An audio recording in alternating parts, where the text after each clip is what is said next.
I'm Niki Micallef, 28-year-old.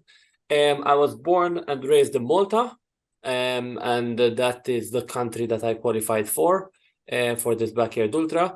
However, around like 2 years ago, I moved away from Malta, and I now live in Salzburg in Austria. So yeah, even though I'm kind of representing Malta, I'm not living there at the moment, but I mean, for me, of course, that is Malta still the home country and the place I grew up in. So yeah, it's very like humbling and an honor to be representing Malta at this backyard ultra. I started running, I think around 7 years ago now. And I started pretty much like most people do, I think, road running and doing the short distances, 5K, 10Ks. But they never really struck me as like something interesting or something I really wanted to pursue. The speed wasn't the thing for me, right? So I always was looking for something to challenge myself a bit more. And what the organizer of this backyard ultra around 5 years ago now had organized like a smaller version of a backyard ultra, so it was run over every half hour. And I think the lap was a bit shorter, around 4K, if I remember correctly. And nothing. I had signed up just to test myself and see what I can go. Back then, I had only finished my first 50K, and in my first backyard ultra, I managed to run slightly more than 100K. And then it snowballed from there. Every year, it is in Malta. It used to be organized in December, so it's kind of like the off season. So it's like a good race to like end your season on. So year after year, you compete, you do it once, twice, three times, and yeah, after I think this one will be my fifth backyard ultra format now. So yeah, it's a different race to all the other mountain ultras. So it's a good opportunity to test yourself both mentally and physically. It's actually really different not knowing where the finish line is. Like if you go for any race, you might say, I don't know, I'll take 10 hours, 20 hours, 30 hours. And maybe if you have a good race, you're what, 3 hours late or whatever it is. Basically, you go in and you don't know if it's going to be 1 day, 2 days, 3 days, 4 days, and in my opinion, if you really want to win, you should be going there with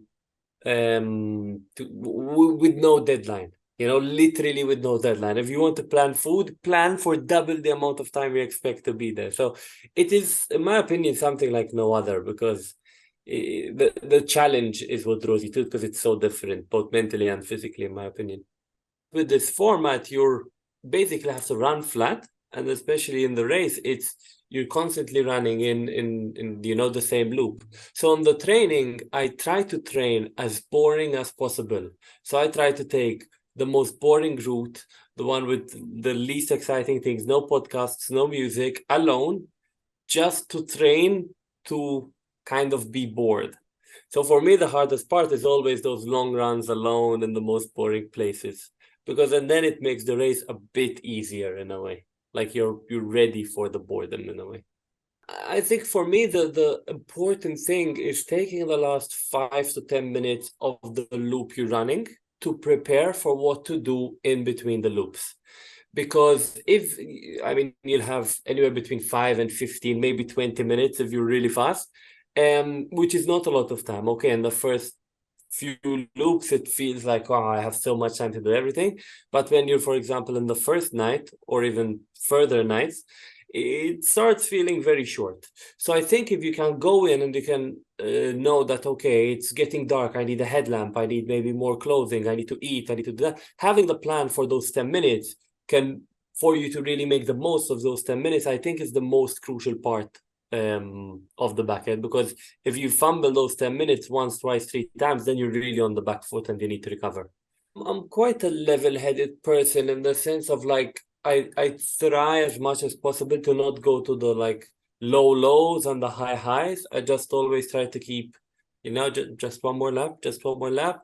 And of course, you would have trained with the food you're familiar with and with the clothing you're familiar with. So yeah, I'm not a person who needs, I don't know, some fancy recovery devices in between loops or stuff like that. I think like a nice chair, not too comfortable, but good enough to like have a bit of rest. And I think also the stuff needs to be properly packed and in the places that you know that it's there. I think if I have the stuff I need around me, then I'm good to go, kind of. Already ultra running is a bit unique in that you run the same courses with the pros and the people in the front, right? With the backyard ultra, it's even more than that, right? Because maybe even if you run the biggest races in the world and you are running the same course, it's true. I mean, the elites just run away from you, right? In this case, it's different that you're running every loop, starting with the best of the best, and the goal is for them is also not to run away from you. So yeah, I think for me it's a bit of it's an honor, maybe even a bit overwhelming, to be the person to represent such a small country with not a big history of trail or ultra running in such a like surrounded by such strong people from all over the world, right? From every corner of the world. So yeah, for me it's an honor. That's all I can say. The format got started really kicking off like what, 5-ish years ago, maybe, really started getting into mainstream media. And I remember a case where there was a Swedish runner, I'm sorry, I forgot the name, where he had to leave because he had to catch his flight. So already there, we were seeing that people were pushing more than they were expecting. And that was what, maybe around the 40, 30-hour mark, if I remember correctly. I'm not exactly sure. And now we're past 100. I mean, I think we still have a few more to go, but it would be hard for me to say if that number is 110 or 120. Definitely, I expect the record to be broken in these World Championships. And I think every 3-year cycle, we'll see it go up by a few hours, maybe for the next like 6 years, and then it will maybe start stabilizing off. The 4 backyard ultras that I did, I don't want to say, of course, in their entirety, but each one was a bit different, because the first one was basically new for Malta, for the country. And I ran it with 2 of my very good long distance trail running friends, Claudio and Patrick. And we literally, everyone went into it with like, I don't know what will happen. Will we reach the night? Will we not reach the night? We just didn't know. So I think that was one of the first ones that I remember. Like one of the, like we even have photos on the, like where we stopped in the middle of the course to like for people to take photos, which again, since this was the first time we were doing this format, obviously you're not used to stopping during a race for people to take photos. But I mean, the 3 of us also ran each edition of this in Malta. So for us now, it's more like a tradition to go to the race and meet all the people who you only or mostly meet at backyard ultras, right? So I remember the first one, and I also see where we are now. And there's a small group of people who basically turn out every year for it. And yeah, I think that's what I remember the most of the backyard ultra, coupled with the spirit of camaraderie. I think it's also one of the probably few events where, although everybody wants to do a good distance or like run for long, you know that for you to run long, you need someone to go with you. So that spirit of camaraderie of, okay, just go one more loop. Let's go one more loop together. It's something which I don't think you see in definitely not any other races. And I don't think in many other sports either, where competitors are pushing others to push them.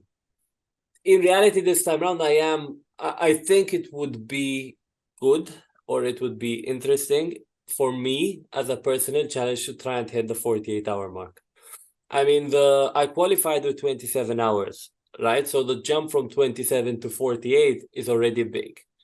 So I can't, like, I think if unlike the races in Malta, I know that I don't have the endurance or the capability to do 100 plus, right? So I've like changed to focus a bit on 48 hours. And I think if I manage to go for 2 full days, that would be a satisfying result for me. So I still don't want to set myself limits, because, hey, maybe I do 50 or 51 or 55. But I think if I manage to get to the 48-hour mark or somewhere there, I think I should be happy or pleased with that.